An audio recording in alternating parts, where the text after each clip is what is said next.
Hi, it's Nick from Nick's Nutrition, and in this video I'm going to give you my top tips on supermarket shopping. So my first tip is never go shopping when you're hungry. When you're hungry, you're more vulnerable to those tempting smells and offers on those high-fat, high-sugar foods.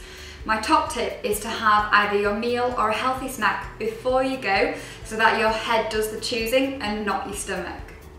My second tip is to always go shopping with a shopping list, and the only way that you'll be able to create a shopping list is by doing a meal plan.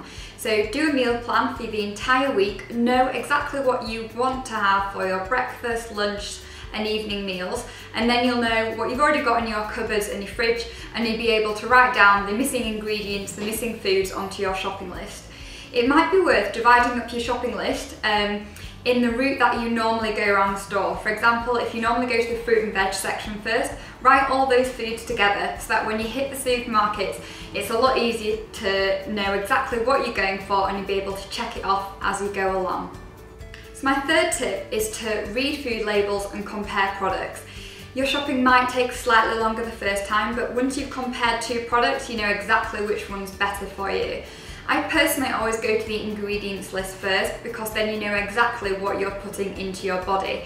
I like to avoid foods where either the first or second ingredient is sugar, just because all sugar gives you is calories and it rots your teeth, so it doesn't provide you with any minerals or vitamins.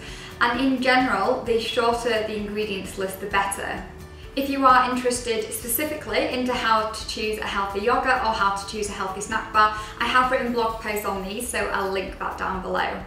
So my fourth tip is to buy tins. So for example, tinned lentils, canned beans. These foods keep in your cupboards ages and are a fantastic low-calorie way of adding extra protein and soluble fibre, which is great for keeping you both fuller for longer, and it's fantastic for your cholesterol levels too. You can whack a tin of kidney beans into a chilli or butter beans into a chicken dish, and it does help you to basically bulk out the meal so that it becomes less energy dense, so you're getting less calories per portion, which is ideal if you're watching your weight. So my fifth tip is to check the use by dates. So on a packet it might say best before, display until and use by, and it's the use by one that really is critical from a food safety point of view. This is where your meal plan will come into use, because then you'll know what date you had planned to eat that, for example, meat or fish by, and you can check that the use by date will last until that day. If not, you might want to consider either buying another food item off the shelf or popping it in the freezer as soon as you get home so that it lasts for longer.